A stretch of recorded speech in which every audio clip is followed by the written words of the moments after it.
Hi there. Can you believe this is the last official life group meeting of this semester?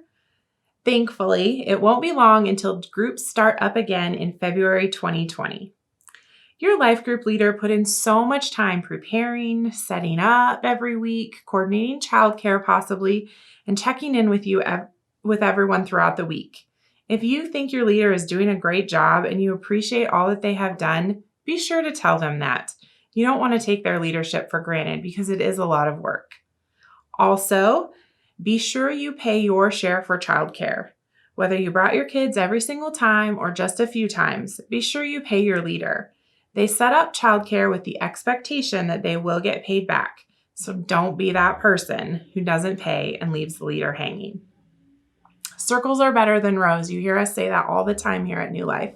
And I hope your experience this fall being in a circle was a good one. Like most things in life, you get out what you put in. So if you weren't committed to attending your group very often, or you think you aren't in a group that is a good fit, then I hope you will try again next semester. Or maybe you're feeling called to lead your own group. We're always looking for more dedicated life group leaders. So if you've ever thought about leading a group, I'll ask that you pray about it and then reach out to myself or anyone on the New Life staff or even your current leader. We are here to answer your questions and talk with you more about taking that next step.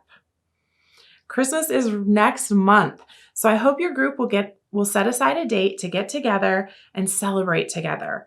Pastor Paul and Karen have put together a fun Christmas party activity box to make this get together easy and super, super fun. Leaders, you have an email about this with more details. I hope you enjoy your discussion this last week, and thank you so much for being a part of this amazing church. Karen, do you know what the most wonderful time of the year is? Let's talk about it. Karen, before we jump into our talk for today, maybe we should mention why we are actually wearing these nice hats. Do you agree? Yes, absolutely. We're wearing them to make sure everyone knows that Paul and I have been planning a fun and meaningful Christmas party kit for life groups. You pick the date, we provide the plan. If your group is interested, contact Ellie or Jen, and they'll send you what you need to know. Now, back to our lesson for this week. Paul, you mentioned the most wonderful time of the year. Were you just meaning our party planning or the Christmas season in general? Truthfully, neither. Neither? Wait, you love the Christmas season and you love Christmas parties. So if you're not meaning Christmas, what were you referring to with that opening comment? Well, Karen, you and I both know that just because we are approaching a holiday or celebrating a holiday does not make it the most wonderful time of the year. We have walked with many people who went through Christmas season and it was not the most wonderful time of the year for them. For some people, it's just the opposite, and that can be for many reasons. It can be a good time of the year, but not always. If we're relying on Christmas lights and trees and presents and cookies to make the season into something good, we might struggle. Instead, do you want to know what the most wonderful time of the year really is? Well, I think I know, but why don't you tell us all anyway? It's when our relationships are in a good place. When we don't have a lot of turmoil or conflict within our relationships, life can be pretty good. And if that can happen at Christmas time, it can be extra good. It doesn't matter what relationships we are talking about. Marriages, parenting, coworkers, church friends, relationships at school or youth group. You name the relationship, and if it's working well, life is good.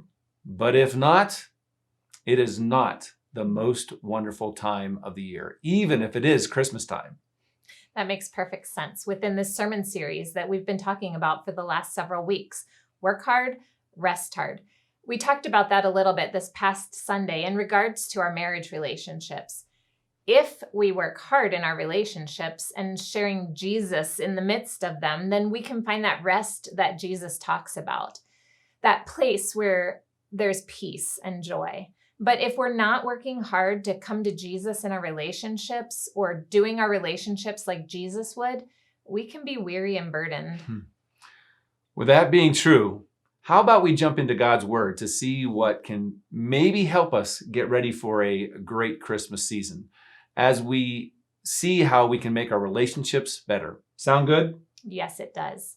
We're going to look at that same chapter from the book of 1 Peter that we were looking at on Sunday.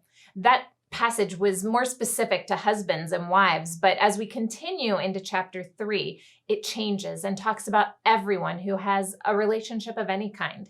So what Peter shares here is for all of us. And I love what he shares because it is so practical and applicable to our lives. It is in chapter 3, starting in verse 8. Finally, all of you should be of one mind. Whoa. Let me stop you right there.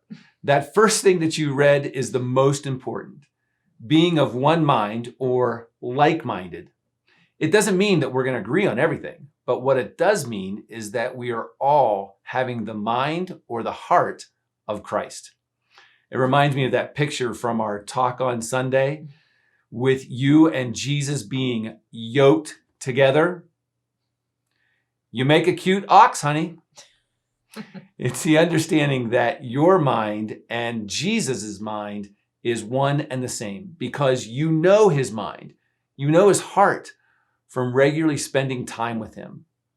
If we all have the mind of Christ, if we are guided by him, all these other things follow his heart in our relationships. It's all of us being singularly minded upon Jesus. Answer those first couple questions with your life group and then come back as we look at the rest.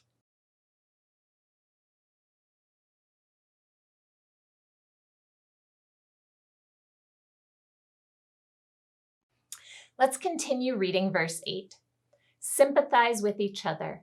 Love each other as brothers and sisters. Be tender-hearted and keep a humble attitude. First, sympathize. Recognize each other's pain. When someone is hurting, don't ignore the pain. Stop and acknowledge it. Show compassion. Don't allow others to suffer alone. When you see someone who is hurting, simply say something like, "This really stinks, and I'm sorry you have to go through it." Showing sympathy is simply a genuine acknowledgement of another's pain. Love. This is the phileo, brotherly love. That is not the beat your kid brother up kind of love that some of you grew up with. It's the look out for each other because we're family kind of love. Be tenderhearted. This one's kind of funny. If you look at the Greek word, eusplanknos, it literally means living with good guts. What that means is to have a gut level compassion. Feel what others feel. Don't just sympathize, go beyond that. Stop and feel another's pain. You know that old adage, walk a mile in another man's shoes? If we actually knew what someone else's life was really like, we might treat them differently because we understand their brokenness. Living with good guts is not easy. It's fairly easy to be sympathetic, to say, "I'm sorry you have to deal with this." But it's a whole different level of hard to go beyond that and feel someone else's pain in our guts. When you feel another's pain, you can't just move on. Your compassion moves you to action. You see a single mom struggling to care for her kids alone, and instead of just saying, "I'm sorry you're raising your kids alone," you stop and consider how hard that could be. And then you do something about it. Maybe you offer babysitting or to run this to the store for her. Or you have a coworker whose parent passes away, and instead of just signing the company card that goes around the office, you stop and think about how he must be feeling, and you offer to go to coffee with him and just listen. Last, or maybe first, be humble. Rather than compare ourselves to each other, which leads to pride and a puffed up ego, we compare ourselves to Christ so we get a proper vision of who we really are. Elevate others, lower yourself. Put others first. Humility, love, and compassion. That looks like Jesus. And it doesn't matter what relationship we're talking about. If we live out those three qualities, the relationship will benefit. Verse 9 continues. Don't repay evil for evil. Don't retaliate with insults when people insult you. Instead, pay them back with a blessing. That is what God has called you to do, and he will grant you his blessing. This is not easy, but it is practical. We close out this passage with something that can be really hard. Let me share a situation in which many of you may struggle. You're driving through Gillette, and someone is driving in a way that is not blessing you. Too slow, changing lanes in front of you, not using a turn signal. Can you feel your blood pressure rising? Or another situation. You're just sitting around the table eating supper, and you ask for the salt shaker, and the person you asked uses it, sits it far away from you, and says, "Get it yourself." Anyone have children? It could happen. Or think of it being at work and someone lies about you to your boss or is simply insulting to you in some way. Truthfully, I could go on for quite a while talking about the many situations we all have faced at home, on the road, at work, in stores in town, and the list goes on, where a person does something or says something that is just not okay. Can you picture some of those moments from the past week? What does Peter say that we could or should do if we want peace or rest in those relationships? Again, he says, don't repay evil for evil. Don't retaliate with insults when people insult you. Instead, pay them back with a blessing. I know, it sounds crazy, doesn't it? But think about it. Me getting mad at that person who just cut me off in traffic, it won't solve anything. It could make me start driving badly if I let it get me too upset. But what if I simply prayed for that person? Who knows what they might be dealing with in their life? And what about that person at work or in our home who says nasty things to us? Bless them? Yes. What is Peter's foundation for this? Well, that is back in chapter 2, where he points us to the cross where Jesus loved us. That's our foundation for all of this. If we don't respond with evil, if we love and bless instead, it provides the opportunity for peace. If we are nasty back, it is anything but peaceful. Again, think back to our opening thought. Who here wants every day to be the most wonderful time of the year? Not just at Christmas, but every day. Yeah? Well, let me finish with the words that Peter wrote in verses 10 and following.